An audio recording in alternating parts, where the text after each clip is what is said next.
Well, news came out this week that is the fruit to what we've been fighting for years and years and years. In 2008, I was a part of an effort across the nation. I was one of 33 pastors who was vetted and trained by ADF, Alliance Defending Freedom, to attack the Johnson Amendment. You remember all pastors were supposed to stay silent and couldn't say anything political because churches are nonprofit organizations. Well, the IRS, after a lawsuit was settled this past week, has come out and admitted, and I normally do not quote the New York Times. Just please understand, to me, they're the New York Slimes, to borrow a phrase from Mark Levin. But notice the headline: IRS says churches can endorse candidates from the pulpit.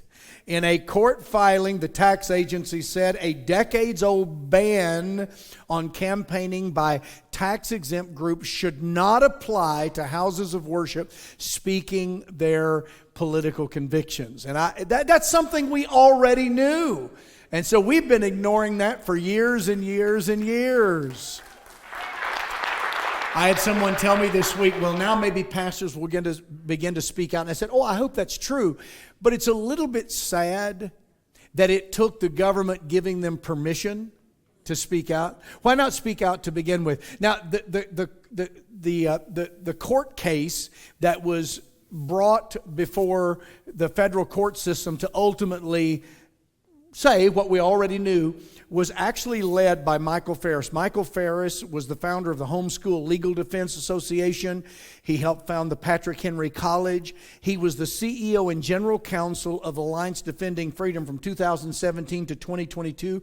I know Mike a little bit. I've been around him over the years, and he's a very committed Christian who is also an attorney committed to fighting for our unalienable rights. And so he brought this case. He was the head legal counsel on this case and won. Now here's the actual author of the article from the New York Times. This is David Fahrenthold, I guess is how you would say his name. But he wrote the article July the 7th, 2025. I just wanted you to hear a little snippets of the article. Now remember, this is coming from the New York Times, all right? Just always keep that in context. He says, the IRS said on Monday that churches and other houses of worship can endorse political candidates to their congregations, carving out an exemption in a decades-old ban on political activity by tax-exempt nonprofits. The IRS agreed to a carve-out that experts in the nonprofit law area said might sharply increase politicking in churches, even though it mainly seemed to formalize what, now catch this next phrase, already seemed to be the agency's unspoken policy. The agency, IRS, said that if a house of worship endorsed a candidate to its congregants, the IRS would view that not as campaigning, but as a private matter, like a family discussion concerning candidates. Thus, communications from a house of worship to its congregation in connection with religious services through its usual channels of communication on matters of faith do not run afoul of the Johnson Amendment as properly interpreted, the IRS said, in a motion filed jointly with the plaintiffs. And then here's the last part of this article. For years, the IRS has seemed deeply leery of punishing religious leaders for political statements made during worship. We've known this for decades, and that's why we've been encouraging pastors, guys, you're afraid of nothing.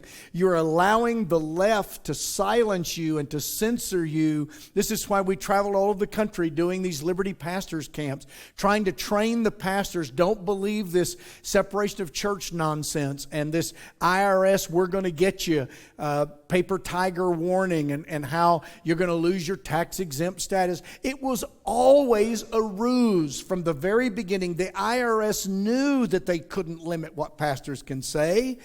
And so they were just leery, but they would let the pastors censor themselves out of fear if they wanted, because they didn't like what pastors said anyway. It goes on to say, but experts said this was the first time that the agency had formally said such statements were not just tolerated, but notice this next phrase, explicitly legal. It basically tells churches of all denominations and sects that you're free to support candidates from the pulpit, said Lloyd Hitachi Meyer, a law professor at the University of Notre Dame, who has studied regulation of political activity by churches. So in other words, we can do a victory lap, friends. We have been fighting for this for years, and now the IRS has been forced to admit, yeah, that's good, has been forced to admit what we knew all along. Now, back in 2008, what a bunch of us did, 33 of us, we got up in our pulpits and knowingly, intentionally defied the Johnson Amendment and endorsed candidates from our pulpits. At the time, I was a pastor over in Yukon at Trinity Baptist Church, and I got up there and held my nose and endorsed John McCain over Barack Obama. I wasn't a big John McCain fan, but that was the race, and so I said, in fact, somebody called me, I think it was Friday morning, and said, hey man, you've heard about all this? I said, oh yeah, I've heard all about it. And he said, man, I remember that day when you got up and you told them, I don't see how any faithful Christian can vote for Barack Obama. You must vote for it. At the time, the so-called conservative candidate was John McCain.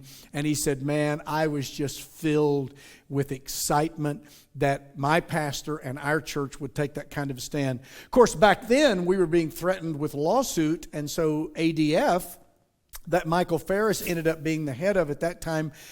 It was another leader, Alan Sears. But anyway, we were told ADF's going to defend you. That's why we'd gone out to Scottsdale and we had done all the training. So anyhow, we've been fighting this for years. I've endorsed candidates from the pulpit. In fact, I've had candidates come speak and bring all their campaign paraphernalia and pass it out to the people if they want it as they leave. And I've always believed that we had that right. We do not set aside our unalienable rights from God just because we walked into a church service. I've always believed that. I've always taught it. I've always preached it. And now, finally, we know that what we always knew is certainly true. And now the IRS has had to face the music, and they have to admit that they were leading us astray all along.